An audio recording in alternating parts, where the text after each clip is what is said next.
Hello, in this video I'm gonna show you one of the best features available on Motorola Edge 50 Pro.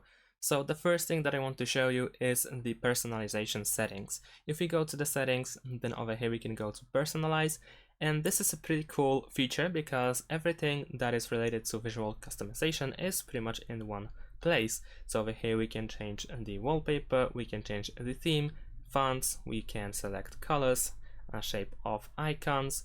We can also adjust the lock screen, we can manage the display size and text, we can change the layout for the home screen, as well as set the fingerprint animation. We have also some sounds which we can manage. We have the dark mode and of course the edge light settings. So this is a pretty cool feature.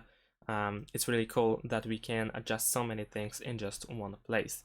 Another thing that I want to show you is the display setting, more precisely the refresh rate options. So if we go to display refresh rate, as you can see, we have 144 Hz refresh rate, which is a really good option. Now, of course, still you might want to use the auto option in order to optimize the usage of or consumption of your battery. However, if you are a huge fan of the highest refresh rates possible, then this is a pretty good news for you. Now, the next thing that I want to show you are the gestures. So let's go back to the menu of settings and then let's go to gestures. Over here we have some of the gestures that are really cool. The first one that I can show you is, for instance, swipe to split. And every time we go to a gesture, it is of course being displayed how to properly use it. We can also press the try it out button in order to test how it works and learn. We also have the 3-finger screenshot, which is also really great. And we also have the fast flashlight, which is, I think, one of the coolest features on this device. So we can simply just shake our device in order to turn on our flashlight or turn it off. In addition to that, I want to also show you some battery settings, which are pretty cool if you care a lot about your battery. Of course, we have something like the battery saver, which is pretty default option by now. However, we can also use the adaptive battery option that limits battery for apps that you don't use often.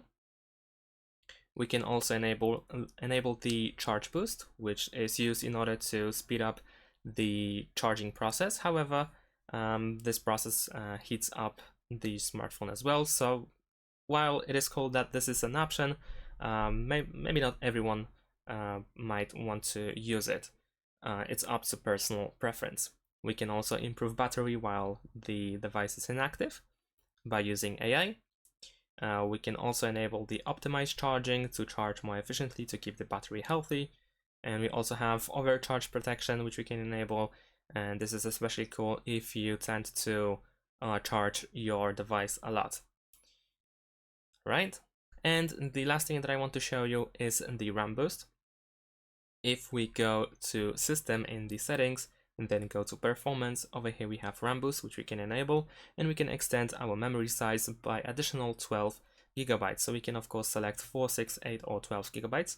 And when we have enough device storage, and then with this option, the smartphone will use part of that device storage to extend RAM, which is really great if your device seems to be slowed down, especially for or doing gaming or something. Then you can try to use the RAM boost for that.